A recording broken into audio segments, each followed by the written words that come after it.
විවිධ අවස්ථාවල සිංහ සමාජිකයින් මැදිරියට කැඳවගෙන තියෙනවා නේද? ඔවුන් කරන විශේෂ සමාජ සේවා කටයුතු පිළිබඳව ආදී කතා බහ කරන්න දැන් ජාත්‍යන්තර සිංහ සම්මේලනය මේ 108 වෙනි වතාවට පැවැත්වුණු ජාත්‍යන්තර සිංහ සම්මේලනය පහුගිය දවසක පැවැත්වුණා හොංකොංෙහිදී.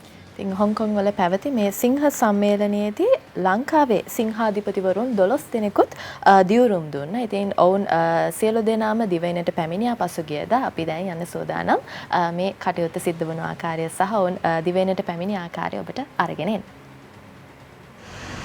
හොංකොංහි පැවති 108 වෙනි ජාත්‍යන්තර සිංහ සම්මේලනයේදී දිවුරුම් දුන් සිංහාධිපතිවරුන් 12 දෙනෙකු පසුගියදා කටුනායක ගුවන්තොටුපළින් දිවයිනට පැමිණියා.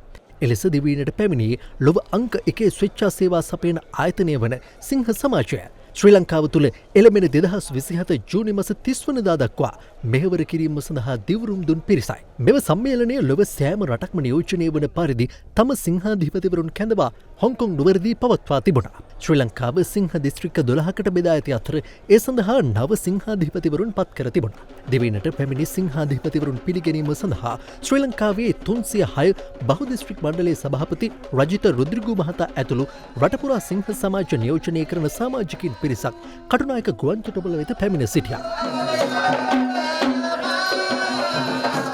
හොංකොං සිට 108 වෙනි ජාත්‍යන්තර සිංහ සම්මේලනයේ දියුරුම් දීලා අද මේ දිස්ත්‍රික්කාධිපතිතුමා හැමෝම පැමිණලා සිටිනවා. අපි අද දින තමයි අපේ සිංහ වර්ෂයේ නව ආරම්භයක් අපි පටන් ගන්නෙ 2026 වසර සඳහා අපි සේවා ව්‍යාපෘති රාශියක් අපි සැකසුම් සලස් කරලා තියෙනවා. හැමතෙම නායකත්වයේ දෙමින් අපේ සමාජිකයන් තුලින් අපි සේවය කරන කියන උද්දෘත පාඨය වෙතින් අපි ගිහිල්ලා අපි මේ හැමෝම ජනතාවට සේවය කරන්න අපි බලාපොරොත්තු වෙනවා. ඒක අපේ අරමුණ. අපි ඉදිරියට ගිහිල්ලා සේවය කරන්න මේ ජාත්‍යන්තරයේ අපේට දෙන දැක්ම අනුව ඉදිරියට ගෙන යමින් වැඩ කරන්න අපි බලාපොරොත්තු වෙනවා.